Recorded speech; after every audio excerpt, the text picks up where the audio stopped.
Hello friends, ఈరోజు నాకు చాలా ఇష్టమైన డోక్లా.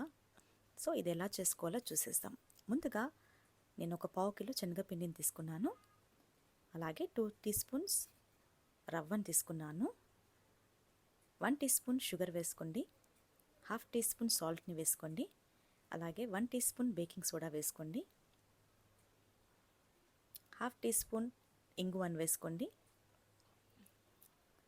చిటికెడు పసుపును వేసుకోండి. ఇవన్నీ కూడా మనము పిండిలో కలిసేటట్టు కలిపేసుకోవాలి. ఇలా కలిపేసుకున్న తర్వాత దీంట్లో ఒక హాఫ్ నిమ్మకాయ ముక్కని ఇలా పిండేసుకోండి. ఆ తర్వాత నేను 1.5 గ్లాస్ వాటర్ తీసుకున్నానండి పావు కిలోకి. మీరు ఒకవేళ క్వాంటిటీ ఎక్కువ చేసుకోవాలనుకుంటే మీరు హాఫ్ కేజీకి ఒక 3 గ్లాసెస్ వాటర్ మీరు కలుపుకోవచ్చు. ఇలా నేను పిండిని కలిపేసుకుంటున్నాను. ఈ పిండి అనేది చాలా పల్చగా కావద్దు, చిక్కగా కావద్దండి. ఇలా మనము మిక్స్ చేసేసుకోవాలి.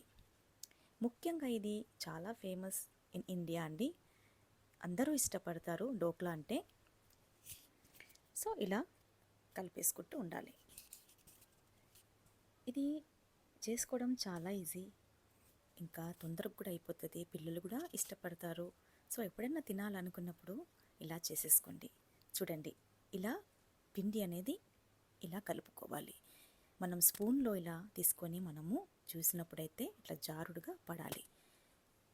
ఇప్పుడు ఇందులో ఒక 1.5 స్పూన్ ఆయిల్ వేసేసుకొని కలిపేసుకోండి. దీన్ని మనం ఇప్పుడు ఒక ప్లేట్లో ఇలా ఆయిల్ వేసి ప్లేట్ అంతా కూడా ఆయిల్ని రుద్దేసుకోండి. ఎందుకంటే అతుక్కోకుండా ఉంటుంది కాబట్టి.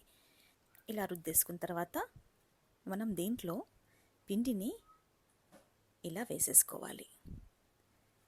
మొత్తం ప్లేట్ అంతా కూడా నిండుగా వేసుకోవద్దండి, కొద్దిగా గ్యాప్ ఇవ్వండి. ఎందుకంటే అది మనకి స్టీమ్లో అది స్టీమ్ అయినప్పుడు కొద్దిగా పైకి వస్తుంది కాబట్టి, ఫ్లఫీగా వస్తుంది కాబట్టి మనము ఇలా ఒక 1 ఇంచ్ గ్యాప్ ఇవ్వండి. ఇప్పుడు ఒక కడాయిలో కొన్ని నీళ్లు వేసేసుకొని, ఇప్పుడు కుక్కర్లో మనం పెట్టుకునే మూత ఉంటుంది కదా, కింద అడుగున ఆ ప్లేట్ని మనం ఇలా పెట్టేసుకొని దానిపై మనం పిండి వేసుకున్న గిన్నెని పెట్టిద్దాం.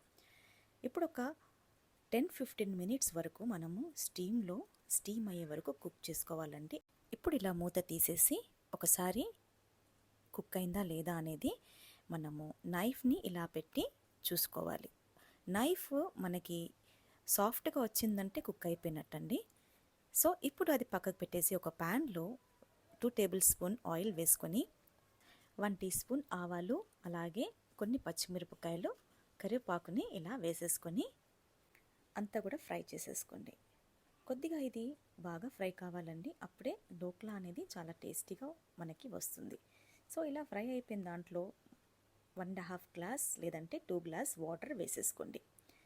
ఇలా వాటర్ వేసుకున్న తర్వాత ఇప్పుడు ఒక 2-3 స్పూన్స్ షుగర్ని వేసేసుకోండి. అలాగే ఒక నిమ్మకాయని పిండేసుకోండి.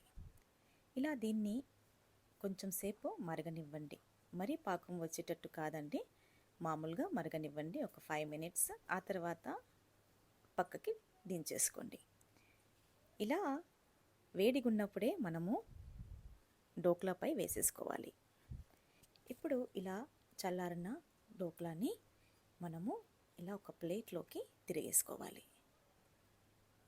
చూడండి ఎంత బాగా ఫ్లఫీగా వచ్చిందో. దీన్ని ఇప్పుడు మనము పీసెస్గా కట్ చేసుకోవాలి. మనకి ఎలా కావాలో అలా. చూడండి ఎంత సాఫ్ట్గా ఉందో. ఇలా పీసెస్గా కట్ చేసేసుకొని దీనిపై మనము తాలింపు పెట్టుకున్న వాటర్ ఉంది కదండి, ఆ సిరప్ని మనం దీనిపై వేసేసుకుందాం.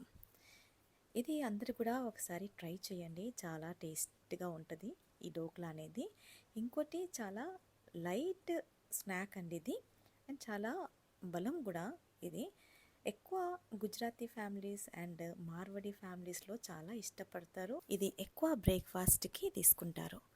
ఇది ఇలా సాస్తో సర్వ్ చేసుకొని తింటే చాలా టేస్టీగా ఉంటుంది. మీకు ఈ వీడియో నచ్చిందని అనుకుంటున్నాను. మీకు నచ్చినట్టయితే మీరు ఈ వీడియోకి లైక్ ఇవ్వండి, మీ ఫ్యామిలీ ఫ్రెండ్స్కి షేర్ చేయండి. అలాగే నా ఛానల్ని ఎవరైనా ఫస్ట్ టైం చూస్తున్నట్టయితే సబ్స్క్రైబ్ చేసుకోండి, నా ఛానల్ని సపోర్ట్ చేయండి.